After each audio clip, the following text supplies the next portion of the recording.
Welcome to the Fitness and Lifestyle Podcast. I'm your host, Danny Kennedy, and I'm here to help you become the very best version of yourself.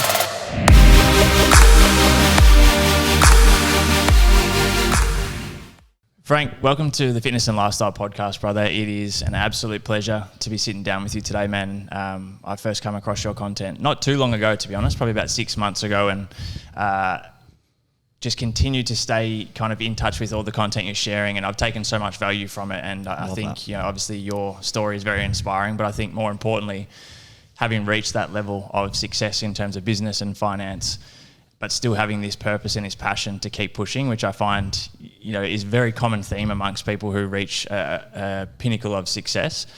I guess my first question for you is, after reaching that level of success, which most people can only dream of, how did you have to refine the fulfillment, or what is actually fulfilling for you after you'd reached that level? It's interesting, right? Like, I think the journey of business, the biggest takeaway I can tell you is it's like day by day, immense amount of purpose. You whether it be you're trying to find the next dollar, or you're getting a team going, and then you're trying to raise up the team. There's all these different things that is required of you, which gives you a deep meaning and a deep purpose each and every day, or it certainly did for me. Mm-hmm. And then, there's a big change when it comes to like an exit or a sale of a business. I was fortunate enough through the process to start trying to learn from other people, whether it be content, whether it be having conversations with people. And the same thing kept coming up over and over again, which was at the other end of this, it's very exciting. You've been waiting, you've been working for the last 10 years to get to this moment, but it's going to quickly change for you, and you're going to go from, the entrepreneurial spirit to essentially you become an employee, and a lot of that ingrained day-to-day purpose is going to like evaporate. And so I think I'm fortunate enough because of that to be prepared for it. Mm-hmm. So your question is, how did I have to refine it? I think I actually kind of, once the deal is signed, there's like a gap, but where essentially the funds are flowing, the contracts and all that kind of stuff is happening, and so I had a period of time to recalibrate during that, and so I was really conscious, because I think the way I'm driven is like I need to have something. Yes. I need to have something that like lights my fire each and every day. The North Star almost. Yeah, exactly. And so I was already kind of planning what that next thing was while I was during that phase. Unreal. And so, I mean, prior to the sale, I'm assuming, I'm almost certain that there was periods of time where you kind of felt that loneliness as an entrepreneur. I think regardless of whether you've got people working with you in the company or whether you're a solo entrepreneur, we all at some point in time experience that feeling of loneliness in business. Was there a difference at all in terms of, if you did feel loneliness post-sale compared to the loneliness you may have felt throughout the journey before the sale? If that makes sense, that question? Makes perfect sense. Makes perfect sense. Sorry, you'll see my facial expressions. For those ones listening, you can imagine I was thinking deeply again. So I'm really fortunate for a number of things in my life. And one of the most common themes that happens in the journey of entrepreneurship is this idea of loneliness, because more often than not all of your friends are starting businesses, not all of them are making that leap, and as you go through different heights and different stages, inevitably you don't actually have other people around you that are feeling the same way. The reason I say I'm really fortunate is I had two brothers. And the two brothers were with me in the business.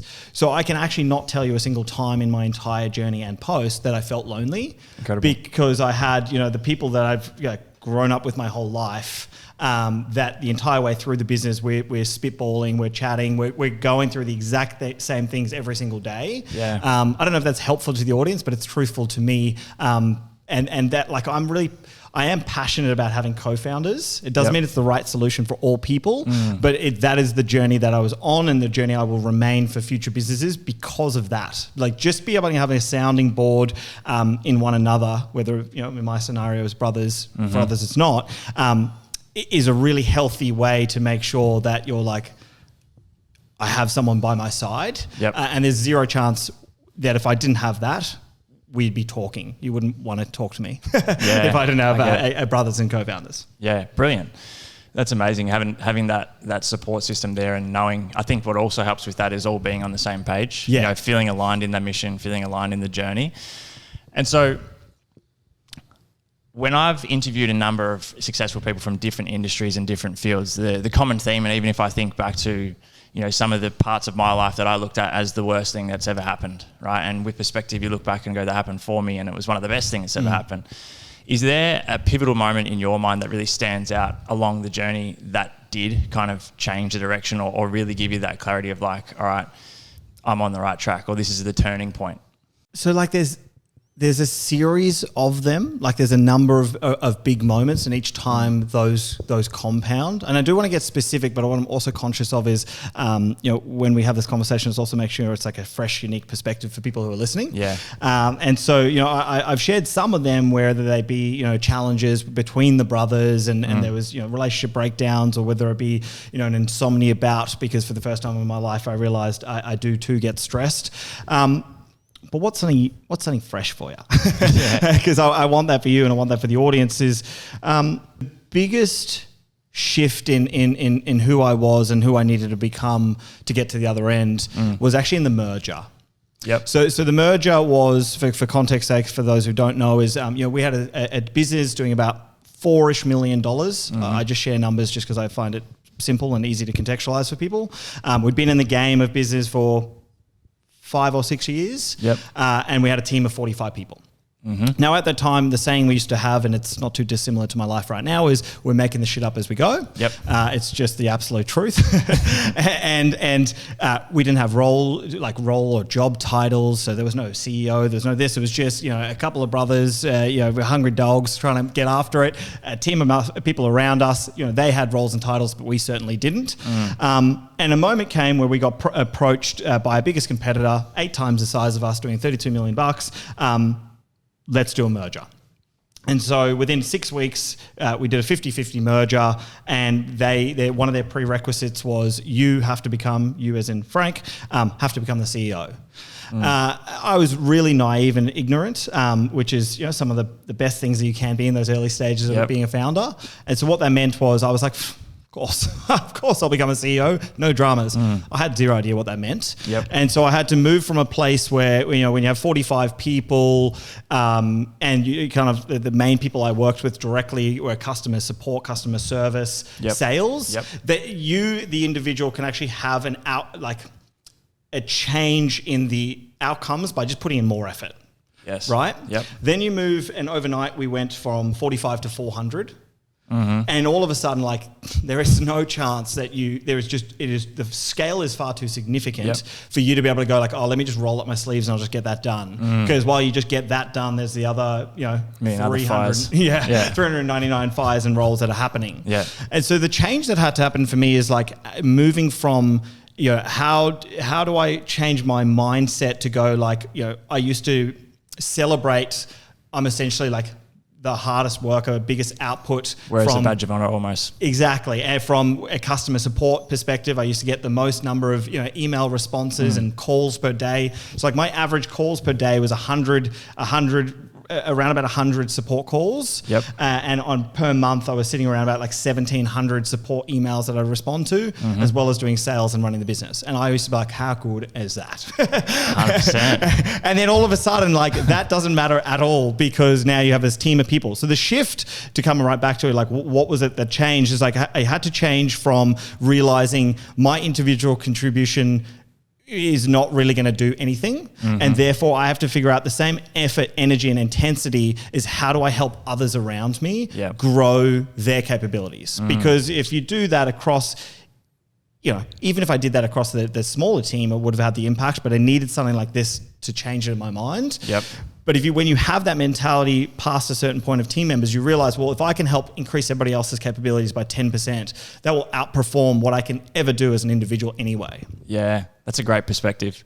And I think that also obviously continues to trickle down, right, in terms of everyone that's within that company, or everyone who's involved. I'm curious, what was your relationship like with money prior to making a shitload of it? And yeah, we'll start with that. Yeah. I have, again, I always call out the fortunate things. We can call them lucky as well. A fortunate upbringing that meant my relationship with money was very good. Great. So it wasn't that it was a taboo subject. It was a very openly spoken about subject in my home, in my house. My parents talked about it. My brothers and I talked about it. But it also wasn't like, okay, but when you get this, you'll be happy. It's kind of like this really nice relationship where you're not delusional. You realize like, okay, cool, do something in this world and don't have any money. There's not much you can do. You're going to be exactly kind of stagnant to a place. You can go to the beach. Like that's pretty sweet if you live near a beach. But enough to realize also, that the money can get you other things like freedom. But yeah, like I said, it's not going to make you happy. So to boil down the answer, the relationship was good. Beautiful. I really like the fact that there was an emphasis on not looking for external things to create the feeling that we want. And it's something I talk a lot about with my clients in regards to, every physical thing that has materialized into reality had to start with the thought and emotion. And so that kind of leads me to this next section. And I'm curious to see if there's any other major beliefs that you feel like you had to shift that allowed you to keep growing. And so I go through this concept with my clients of the belief loop, where we have the belief that we put our attention on. And mind you, 99% of our beliefs usually are actually just not true. But if we believe them, our experience is 100% true. And so when we have this belief loop, you've got this attention on a belief, which will lead to your subconscious thoughts. Those thoughts obviously just drive your actions. The actions gives you a result. The result usually reaffirms the belief. And so I know there's a bit of a long-winded question here, but was there a belief, maybe outside of money, that you had to let go of or reframe, that prior to that you were kind of finding yourself in the same cycle because the belief was the same? You were kind of getting this reaffirmment of the same outcome. Was there a belief that you feel like you had to change your mind on or start focusing your attention on a new belief, which allowed you to grow either as a leader, financially, or just as a human in general? I don't think I ever held on to too many beliefs. And I think a lot of like who I've become as a person has been shaped by the fact that I don't hold on to things really tightly. And so let me better explain. The certain beliefs which got us to where we are today is like, I believe I can do it. I believe, if not me, who else? I believe that I will continue to do the steps and the actions required to get there. But certain beliefs, as in something that is ties or holds you back in the point of, I'm trying to give an example, but it's like almost like the beliefs that slow you down, like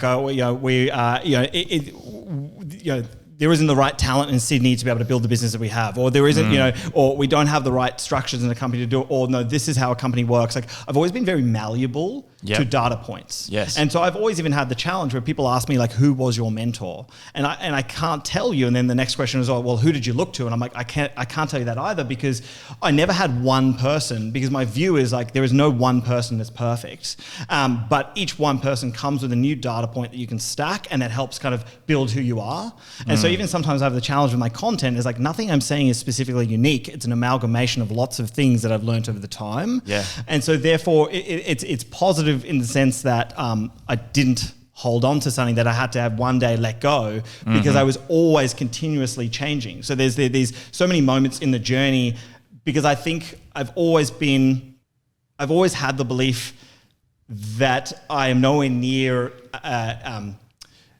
educated enough to make really firm decisions. And like we're all, my view is like we're only, one piece of data away from changing that opinion. Where I do you see other people who's like, it doesn't matter what you do or what you say or what evidence you put in front of them, like, this is the way I see the world. I'm just not wired that way. Yeah, it's like a horse with blinkers. Yeah. I think it's such an exceptional ability or understanding to be able to approach things like that. And I'm sure you've heard this before. I always do this exercise with my clients of like asking them to look around the room that they're in and just in their head count as many black things that they can see. At the end of it, I'll ask them, okay, how many red ones did you count? And the answer is always 0, right? And so I think whether it be in business as an entrepreneur or just in life in general, to your point, if we're consistently looking for the same thing, then we're sure as fuck going to find it every single time. But if all we did was change what we're looking for and be open, I think, as I said, it's almost like a horse with blinkers when you've got your mind made up. And so you're missing out on everything that's meant to fall in place on the outside here. I want to come back a little bit to your time as a chef. Yeah. Right? starting as a chef and then kind of building into an incredible entrepreneur within the business space, what role did, if any, do you think that like nutrition, training, health, what role has that played for you in your ability to be productive and to continue to grow and be a leader, I guess you could say as well? Is that something that has been important to you, or has it been something that you've kind of introduced later on, if that makes sense? So was it part of the journey, or has it been an addition to the journey? So I'm actually going to quickly bring back to that other question, because I like to share this. I had beliefs that were unwired from me from the chef days. And one of my biggest things was, for whatever reason, I was a deeply arrogant little boy in my delusional perception of my capabilities as a chef. So I remember so clearly in the early days before I'd actually become a chef, when I was working at a cafe, I flew to Italy, spent 6 weeks working at 3 different restaurants, and I came to the cafe, and one day someone sent their pasta back at the cafe I was working at. And I was like, murmuring under my breath to the owner of the business, "Oh, cool, so they just want overcooked pasta then." Like, fucking shut up, brother.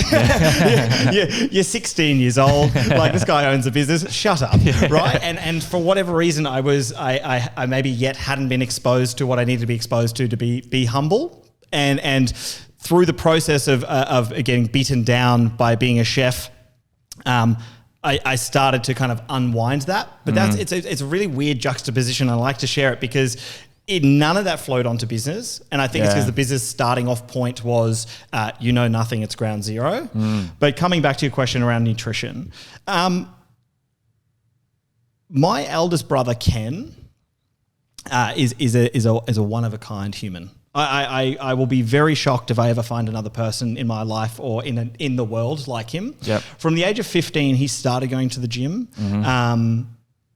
And I think he's trained 5 days a week minimum for the last, that would be 20 plus years, right? So from a place of discipline, I've never seen anything like it, which is outrageous from 15 years old. Now, there's people who do that, but it's a compound of the effects. Now, the reason I share that is because myself and Jacques were then exposed to that world really young.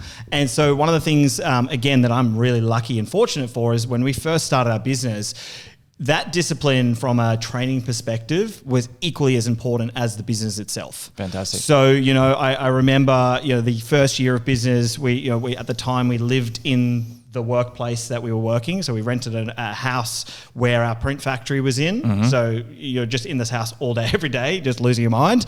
We'd been training like 6 days a week consistently, like going hard. And one day I'm like, I'm wrecked, I'm tired. And then I go, I can't do it today. And he goes, "It's like so weak." And he like looked at me like I've murdered his firstborn that he doesn't yet have. He could not compute why would I pull out from this agreement that we have. And so that is running directly in parallel to the entire business journey. So the things definitely went in seasons. So I like to share that because, some people might hear that and go like, fuck, like I'm like in this, I'm just too busy, I can't do it. And I actually get that. There was moments in the journey that nutrition fell off, that training fell off, but never to the degree where I stop. It's like, a week where you don't go kind of thing. And so to boil all the way back down to the question is like, how important it is. Once you kind of go through cycles of, for us, it was like bulking, shredding and stuff like that. And you get to like really understand your body, like what it feels like to have the third bowl of muesli for 3 months in a row after dinner. And you start like, and how much it slows you down. You actually become really in tune with like your body and small micro changes it can do. Like now with a Whoop for me, I can tell you not only by the score, but how I feel the next day. If I have a bit, if I decide to have muesli with my yogurt at 8 p.m. Like that will make it a change to my energy because now I've kind of refined it that I know the difference and know the feeling. Yeah, good. So to bring the question all the way back down, I like to take us on big tangents, it's played a huge part. Brilliant. For someone that's watching or listening at the moment in the very early stages of starting their business, whether they're a solo entrepreneur or whether they've got, co-founders with them as well, I know this is a bit of a loaded question, but ironically, is there a question that you think more entrepreneurs should be asking themselves that will that would be valuable or beneficial to them? I know there's a bit of a not very hasn't been articulated very well, but if there was a question that you would recommend more entrepreneurs ask themselves, what would it be? Mate, don't doubt your questions. You're doing good. Don't. Yes, there's a few, but let me go to the first one that came to my mind, because quite often the journey is. A lot of like younger people who've perhaps not yet been exposed to the world of working, or potentially have worked at a role that's not going to be anything similar to the business they're about to start. My question to them and to ask themselves is there a faster way to get to the outcome you want? Mm-hmm. And so we start with like, what is it and why is it that you want to start a business? Mm-hmm. And what is the outcome you're trying to derive from that business? Yep. And so let's say it's huge financial success. Totally fine. Great. Let's say it's I want to be my own boss. Yep. Let's say it's I want to level up my skills. Whatever it is, before we take the leap, or if we're in those early stages, like, is there a faster way to do what you want? And I actually think there's a really interesting space right now, which is when I started, social media wasn't really a thing. Like I think at that time was Facebook. It wasn't Instagram. I think there was a far less exposure to the entrepreneurship world. Yep. Where we are today is like, there's people, they're on Instagram, people have done the thing. You and I were talking about Toby Pierce, he's a beast. Like, there's people that are actually accessible in Australia, as a prime example. I think a really interesting way to fast track the process of like learning and making sure when you do that business is really good is to go and work for someone like that. Yeah. Right? Like, so it might be various stages of the journey. Like Toby Pierce had a massive exit and is in like a particular stage. Yep. But there might be someone that is, 10, 15 million revenue that you can go and do literally whatever. Like whether it be, like recently I've been thinking about this, it's like, okay, if I were to start again today and I didn't have any skills, but I had this one thought, it'd be like, I would I would learn and master the art of content because every founder who's thinking correctly, an entrepreneur pre and post exit wants to build a personal brand right now. Yep. There is literally no better opportunity than to be the right-hand person to that person, be the fly on the wall and have your mind turned on such that you're continuously learning. Yeah. There's a difference between being behind the camera and not giving a single fuck. And there's a difference between asking the question. So like, that's one. The second one would be like, learn and master the art of AI, because AI is a moving beast right now. You don't have to learn how to code. You just have to ask questions to YouTube and ChatGPT and then go and offer that to one of these archetypes. Yep. Because the time horizon or the time span that you can shorten in your journey by being a fly on the wall, a 2IC, whatever, is crazy, the difference that you could soak in so many learnings.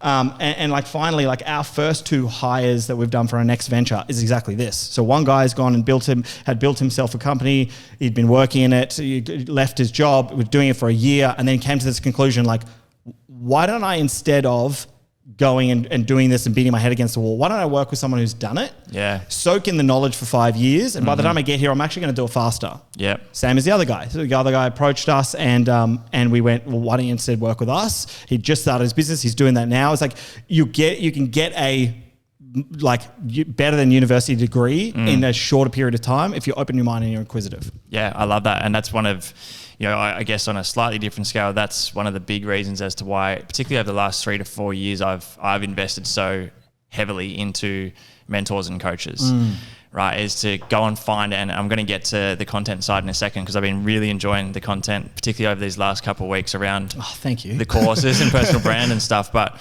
being able to go and, as you said, immerse myself around someone who has done what I'm trying to do, not who just talks about what I'm trying to do, but who has genuinely done it. And so coming back to your content over these last week or so in particular, do you think that, or what advice would you give for a founder who doesn't actually have the track record yet of having the successful business, but then is putting a shitload of time into personal brand, which is taken away from the time that should be spent building their business itself? Do you think, in regards to personal brand, that it should be get the track record done first, like build your business and show us some evidence of what you can do before you start worrying about building a personal brand? Because I think what also happens is people severely underestimate how long and how much effort goes into building a personal brand where you even have any leverage towards your business? There is no one right answer to this question. And I always like to frame that because a lot of times people will give you like, no, this is the way, and realizing there are so many ways to get to an outcome. But how would I do it? I do truly wish I had started earlier, before I had a reputation and name, but I would do it slightly different than what I'm doing today. So again, I come back to like, what is the outcome I'm trying to get? And let's say the outcome by having personal brand, I create leverage, I can get new team members and get customers, etc. But I now need to make sure I can do that outcome in the most minimal time possible. Yeah. And so the challenge would be if someone thinks that building a personal brand is doing the thing, like if you're a first time founder, no, actually creating a business that creates product market fit, that gets customers, that's doing the thing, and the personal brand must come on the side of that. Yep. And so what my recommendation would be is like, okay, let's pretend today that you're spending 45 hours on that like startup grind mode, whether it be year 1, year 2, year 5. How much could you do from a personal brand perspective if you gave it 1 hour a week? That's where I'd start, because in the early days, what actually matters is getting the reps in, and getting comfortable, and just starting. And I think by compressing the time horizon in your mind, you then also remove the need for perfection. Yeah, of course. Because if I say to you, go start a personal brand, and now like, oh, I got to make sure this video is right. Like before you know it, like whatever time you've allowed for it, and if you haven't given yourself a time, it will take up all your time. Yeah. Or if I tell you, okay, you have to achieve the best personal brand you possibly can with 1 hour. Okay, you're going to really maximize that hour and do what is required to create ultimate leverage. And like, I'll be real honest. Like, I've only recently kind of bit in the pillow and made a decision. That's a weird statement. Everyone's like, what the fuck? And made the decision to essentially get over myself with TikTok. So TikTok. I previously, all the content we do, it's like, high quality, beautiful editing, blah, blah, blah, blah, blah. And I was like, oh, TikTok hates me, right? And then recently I was like, Frank, you know the answer. The answer, brother. Get over yourself, right? And then, all right, okay, cool. So now every day I do kind of like a build in public on TikTok, and it's a 1.5-minute video, and I film myself. It's at the end of the day, all I did was during the day, I take a notes on a notepad, which go, this happened, this happened, this happened. That's kind of interesting. And the end of the day, I do it in 4 minutes. So no one could argue to me, well, Frank, I just don't have the time, because I can bet you got 4 minutes. And so even if the starting position is that small of amount of time, and the beautiful part is TikTok doesn't care if you have followers or not. And all of a sudden that one video in 4 minutes gets 15,000 views. And there's a bunch of and I was laughing at myself because I was like, I knew this all along. Why didn't you just do it? But the point here is like, it's never been a better time to do it, and it doesn't take that much time if you give yourself the discipline that I must achieve it in a small amount of time. Where do you sit with the, I wouldn't say argument, but the perspective on quality and quantity of that content? So if we're going with the model that you've just explained then, and I've been very much a firm believer of a very similar thing, right from day one, before I had any audience, before I'd gotten any milestones in business, I approach it from the perspective of I'm just documenting what I'm doing. I don't give a shit about how nice it looks and how produced it is. Where do you sit on that side of things? Like, should it be, if you're going to do it, should you put in that effort to make sure it is Hormozy style content of that quality, that caliber of quality, or is it just that document and just almost display a reflection of where you're at through socials in a sense? So quality is a really interesting question when it comes to social media, I believe, because it depends on how we're defining quality. Right. And so for example, if someone's definition of quality is using 3 Red Epic cameras and a cinema crew, and when you deliver it, it gets 12 views, right? Well, the problem is like, okay, was the metric quality predicated on your perceived beauty of the image, or are we doing quality of performance and stats and engagement and the message and the value? Right. And so this is again something I've had to unwind from myself, because I kind of go like, it doesn't matter, because hey, one video me holding a phone has delivered the same as 40 videos prior. So cool, it was so beautiful, no one saw it. Yeah, exactly. No one saw it. So you just essentially got to be pumped about yourself. Like, you might as well take that time and put it in the bin. Yeah. So I think the next part about quality, which is an interesting point, is we have a perceived view of quality, but it has to be anchored in truth and reality. So the problem with a lot of people is they go like, that sounds aggressive. I don't mean that. You guys are great. What I mean is the problem with when people get fixated on quality of content is they're doing it based on what they believe, not what the reality is. Yeah. So the only way we define quality is by putting in the reps. And once we put in the reps, we can start to see, like the place that I'm slowly getting, and I'm so far away. It's like talking about personal brand and content for me, I almost feel like an imposter because I'm so early in the journey as to where I know I need to be. But now with the kind of the rigor, the consistency and the volume of doing it, like I can now start to refine my view of quality because I can see it in the metrics. So I can be like, okay, when we did this piece of content, instantly people were dropping off before 3 seconds. It must be the visual hook. But until you have enough reps, like you just have no idea. It's just an assumption. So therefore, what is the outcome is like, just get in the reps. Don't worry about any view of quality, and through the process, try and refine and iterate after each time rather than trying to see one piece of content and iterate, then post. Yeah, I agree. And how have you found that? Like, let's tie it into the new journey that you've kind of just started now. I think, if you're happy to chat about it a little bit as well. And having the skill sets, I asked Toby a similar question when I spoke with him the other week. Like, if you were to have, and you're kind of displaying this actually, the skill sets and the experience that you have to then go out and try and not necessarily replicate the success, but go and achieve a new level of success in something else, how different has the approach been? Is the approach right now in comparison to the past? And kind of, following on from what you said before, it's easy to paint a picture once you know it all and go, oh, well, I would have done this differently, but you hadn't been exposed to it, right? So how different is that journey looking now in comparison to what it looked like at the same stage with the previous business? It's like fundamentally completely different. And the fun, exciting and scary part about it is because it is so public this time around, i.e., it's day 3 of the new venture. And I can promise you, day 3 of our first venture, no one wanted to talk to Frank and ask him like, how are you going about building this revolutionary? Like, they're like, oh, that guy was just going to fail. Don't worry about him. And so what's happening is like, I'm now really open about sharing like our hypothesis, which is, what I believe is going to be the outcome, but it's documented. So what's going to happen is inevitably those things, and a vast majority of them, are going to be incorrect. And so then like the beautiful part is I'm very open about it, and I say like, I know I'm going to get so many things wrong, but that's how you get to right. But it'll be really interesting because I won't be able to paint a rosy picture at the end because I'll be like, oh no, that was a documented part. Like I won't be able to reconnect the dots in any way because people will be like kind of in live, like in real time, we'll be able to see what I thought compared to the reality of what it is. So that's one element. The next element is, from the previous venture to the next is like a lot of the busyness has been carried over. So, my day, I can't at the moment, or I can do, but I choose not to just have a blank 10-hour day to go like, all I think about is this next startup. All I think about is that next venture. There's things like we're doing right now. Like, the truth be told, is like, that's not me building the next venture. That's like us having a conversation. Of course. But my hypothesis is all of these things are a flywheel, and they're all going to help to the venture itself.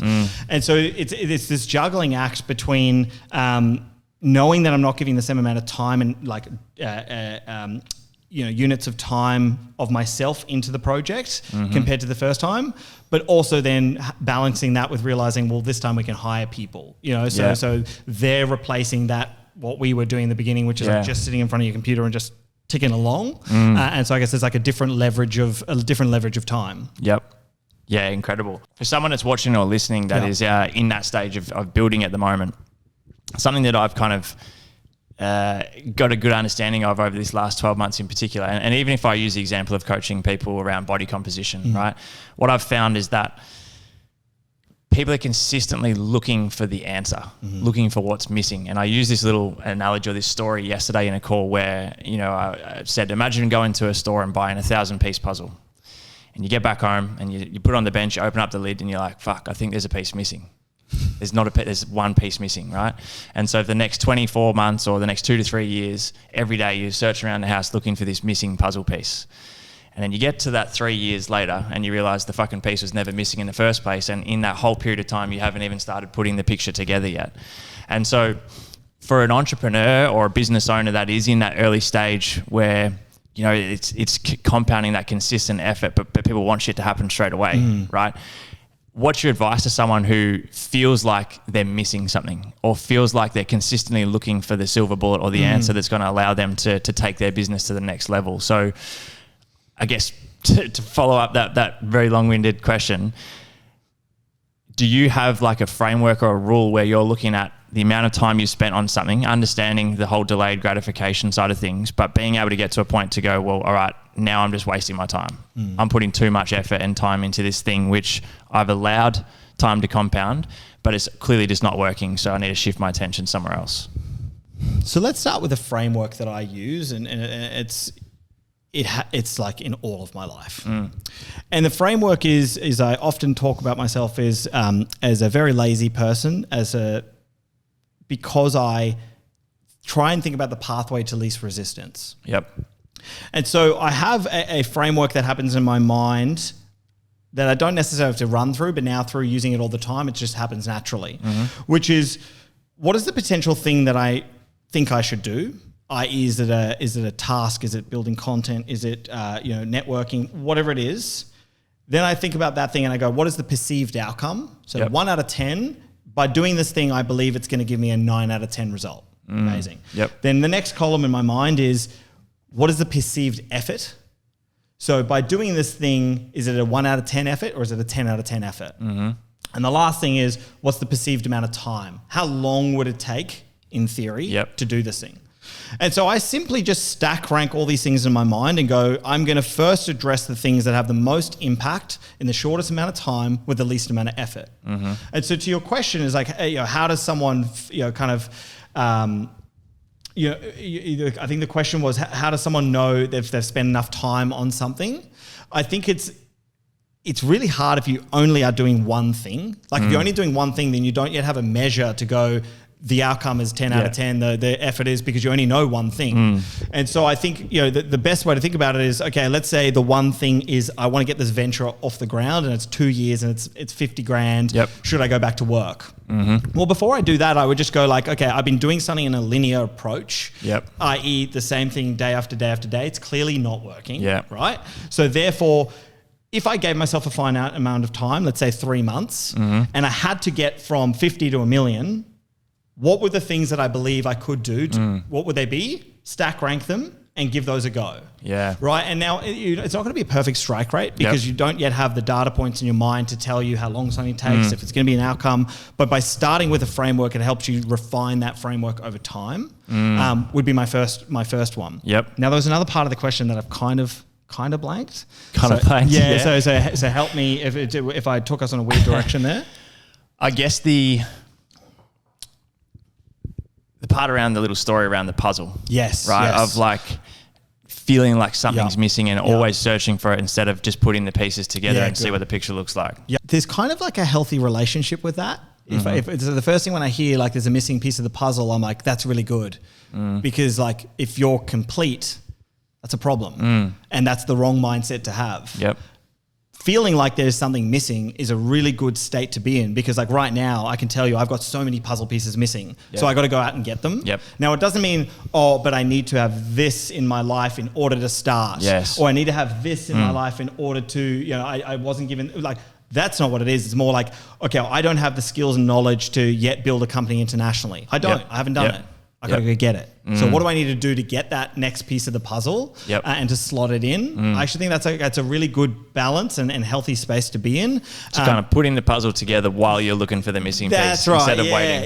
Exactly. Don't be waiting. Of course. The way I think about everything is like it's like in parallel. One of the challenges I see people do is like, when I have this, so let's call that, when I know how to sell, I'll hit the phones. And when I hit the phones, then we're going to generate revenue. And once I hit the revenue, I'm like, no. Like, let's do those things in parallel. So let's learn how to sell simultaneously to hitting the phones. Because through the process of doing that, you're going to also learn.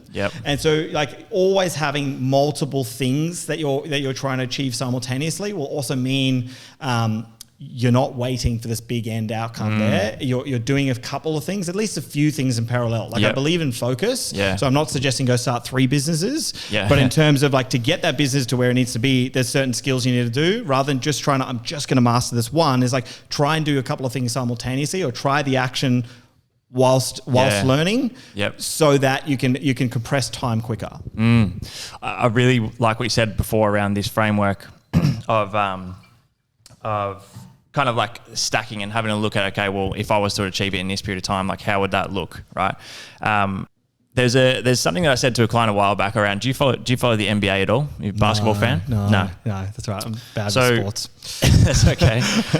A framework that I've found really, really helpful is, I've actually never seen Men in Black, but I understand that there's this little stick they press and it almost wipes the memory, right? Yeah. And similar to what you've articulated before, if we were to have a complete erase of every experience or every bit of conditioning or trauma or whatever experiences prior to today, and we had a very clear goal and we were giving the advice to someone else of how to do it, would that approach be different to the way you're going about it now?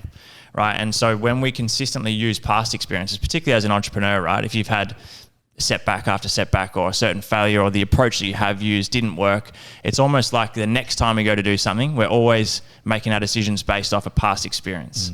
And so in reality, it's going to just pretty much just look like a replay over and over and over again. And there's this book that I'll send to you after we finish this chat called U Squared by Price Pritchett. And it's all around quantum leaps. And it's starting to look at, as you said before, instead of just following this linear approach, almost like a logical approach all the time, being able to take a step back and go, all right, well, if I approach this in an illogical way, how would that work, right? And how would that look? And so I guess a follow-up to that doesn't really tie in that well together, but a follow-up to that would be, have you had trouble at any point in time throughout your journey so far letting go of a certain identity which was no longer serving you, right? Whether it be after the exit, after the sale, whether it be, spending more of your time as a chef and then transitioning into a new business. Like, have you struggled at all with tying your identity around a business or a thing that you do? It's kind of similar-ish to what I was saying before. Not that the question's similar, but just where my brain goes to around tying to a belief. Similar kind of way my brain thinks with tying to an identity. But that's not really super helpful for the audience because, like, we heard that. So let me share something, I guess, that's like in parallel to that I think is similar. Probably the big thing that comes to my mind is my change that I made a couple of years ago to no longer drink. Yep. And so I think in whether it be the friends that I hang out with or whether it be the networking dinner you go to, whatever it is, the social pressure to do so, I had to kind of let go, but also realize actually it's a superpower, not a disservice to you. But more than anything, it was also like realizing that if you want to let go of that part of your identity, sometimes it means letting go of the people that are holding you in that space. Yeah, or that you attracted while you're in that identity. Exactly. Because it's like those, I guess, the context they have of you is, it could be sometimes years, as that's the person you are. Yeah. And then it's hard you're kind of like almost boxed into that, where, so it's not just you mentally, it's like the things that surround it that keep you in that space. Yeah, I love that. I love that answer. Having made, obviously, definitely including the sale of the business, which I can't remember the exact figure, but I think you said you spent around $5 million for that sale to happen. Yes.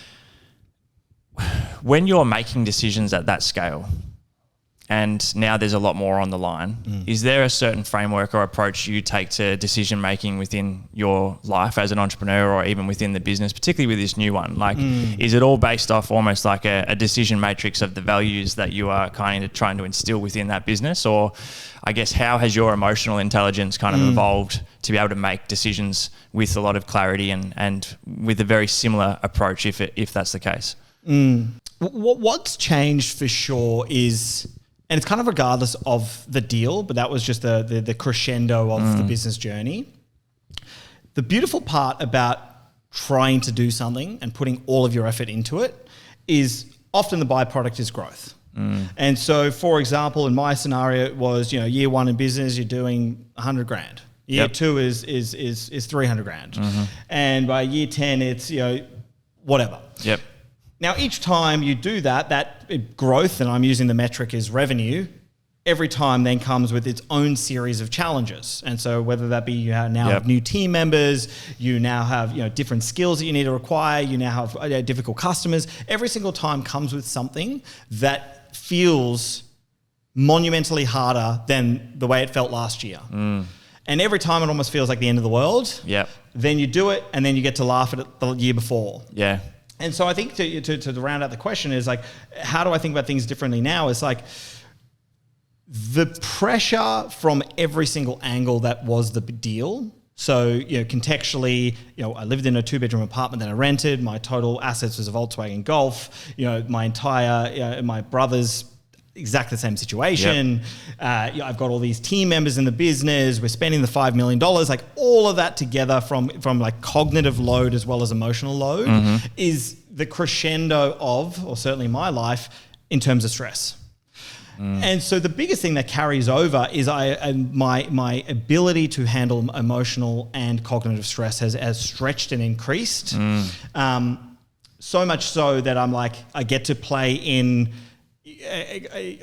dare I say, safe land until one day I go past that once more. Yeah. And both that is like the opportunity, like how exciting, because I get to like execute and be really like level-headed through it. Yep. But it's also the scary part, because if you don't do it again for a long enough period of time, you start to kind of contract. Yep. And before you know it, I'm like, oh shit, it's all scary having a $3 million business, right? Yep. And so like the that's where like the imposter syndrome starts to creep in, which is like, that was 5 years ago you did that. Yeah. Like, times have changed. You've changed. Your priorities have changed. You're a dad now. Like, could you do that again? And so it's a bit of a wrestle. But I guess to really answer the question for the audience is just understanding that everything, when you really boil it down, is all kind of the same in terms of like growth. Like it doesn't matter what the specific situation happened. Yep. It's more about how did that make you feel and how did you have to navigate through that feeling. That is what stretches your capability. So the next time you see something, whatever that something is, you know how to pass through it. I really like that. And in reference to these challenges, right? The way I articulate it to my clients is, the universe will provide you with these challenges that are, or opportunities that are disguised as a challenge or a problem.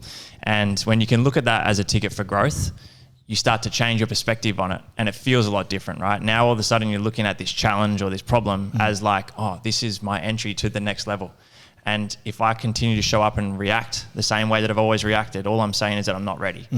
And so being able to almost detach from the emotional part of it, so there's not as many highs and lows, and it's like, okay, well, I place my desire or my intention with the universe, whatever you want to refer to it as. And if I genuinely have trust and belief that everything that shows up is meant to be there, then it can't be conditional, right? It can't be like, oh, fuck, this is not the way that I want it to go, so maybe I'll just keep pushing, or I'll change or pivot. It's like you asked for something, and this has been put in front of you, and this is your opportunity to grow again and again and again. And they're going to keep showing up. And when you can't move past that, there's a very good reason as to why shit doesn't continue to get better. Because you're not in a position to be able to handle a challenge higher than that if you can't even move through this one in a state of non-resistance. 100%. I'm very mindful of your time. I want to be respectful of your time. The Founders Table experience. Nice. Love it. How has that been going so far? And has anything surprised or shocked you in regards to the feedback or the takeaways from the people who are attending these Founders Table events with you? For sure. So for context for everybody, Founders Table is my brother Jacques and I are obsessed with this concept, which is how do we meet every Australian founder doing over 10 million plus.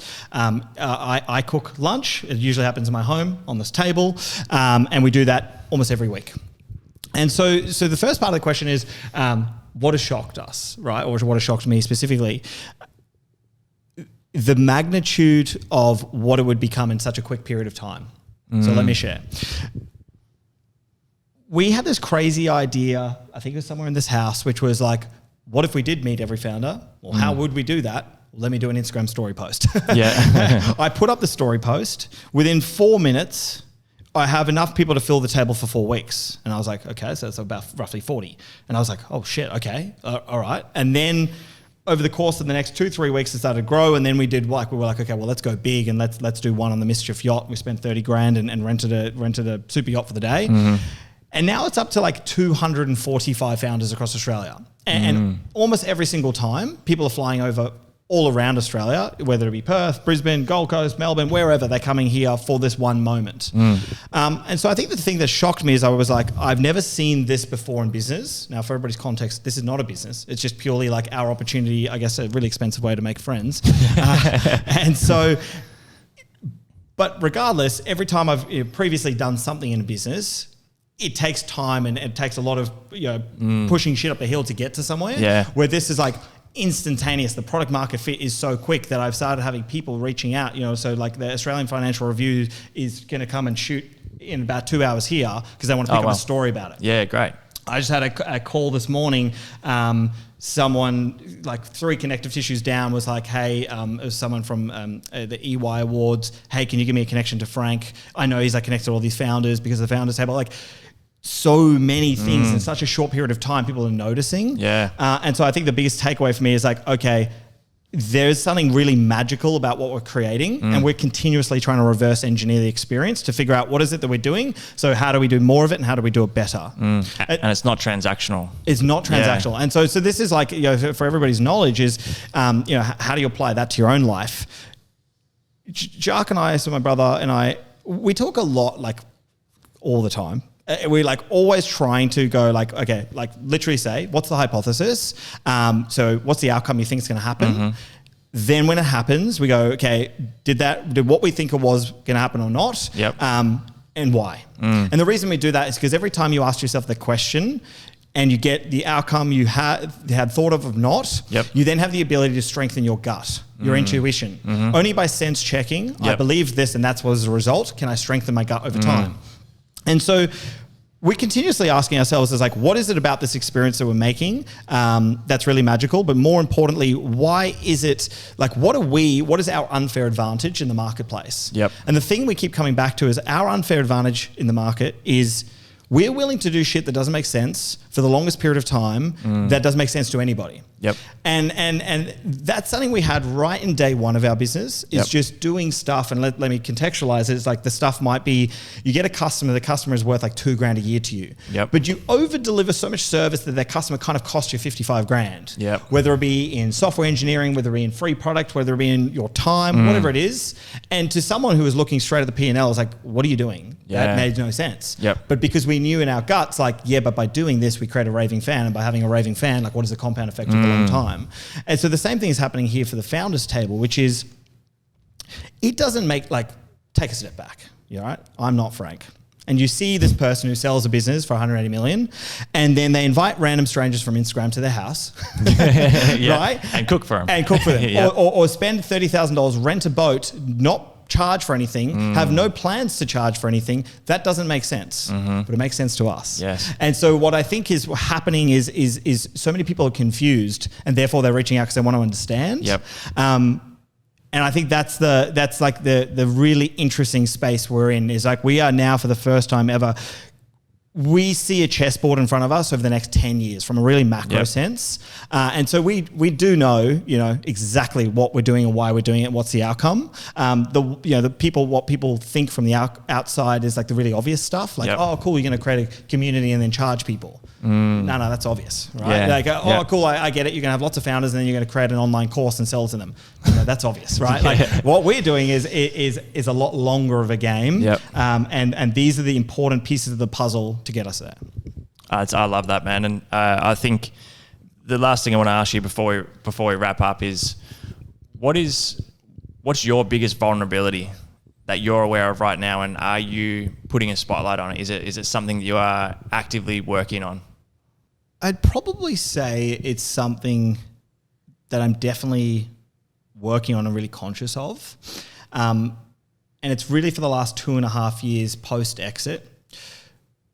The articles come out, the accolades happen, the people around you, it's like everything you touch turns to gold, right? And so the vulnerability I have is twofold. Number one is, how do you make sure you cut through the bullshit in terms of, no, I'm not saying people are bullshit, but I'm saying like, if I say something, i.e. an idea, a thought, this is what I think we should do for our next business, are the responses of those around me predicated on like, oh, well, Frank must know what he's doing, so therefore it's the right thing. Kind of predetermined. And they're like essentially yes people. And they give you an answer that they think is, even though deep down inside they don't believe that. And so the vulnerability is like making sure I'm continuously pushing people in, like putting people in my life that aren't there to stroke my ego, but are there to challenge me. Yep. Because, you know, I think the comfortable thing to do is have more people around your life that are your cheerleaders. Thank you. And they, you know, that makes you feel so good. Like, oh wow, like, oh man, everything I touch does turn to gold, right? And so the vulnerability is making sure that you don't succumb to that, or, you know, I'll talk from my tense. I don't succumb to that. And the second fold is my own personal expectations of myself. And so, you know, the one of the key things I wrestled with was I don't want to become the washed up athlete. Nothing wrong with an athlete, right? But it's like the one that did the highest of their life at 28 and then never did anything else again. And then they talked about that same one championship until they're 45.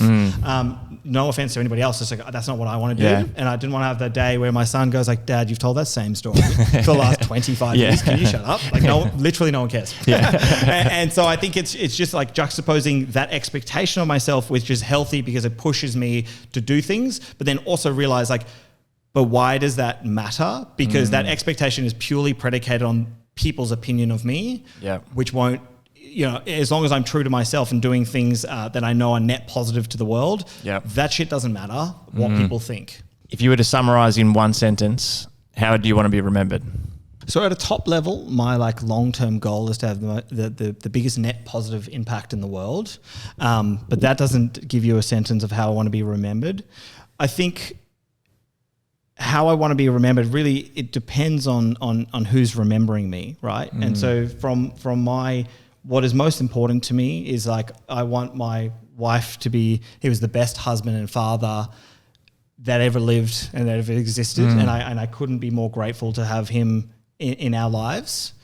And the same goes for my brothers and my parents. But from like a macro sense, those that aren't around me like that, is I want people to remember me for inspiring others and showing them the path of what can be possible.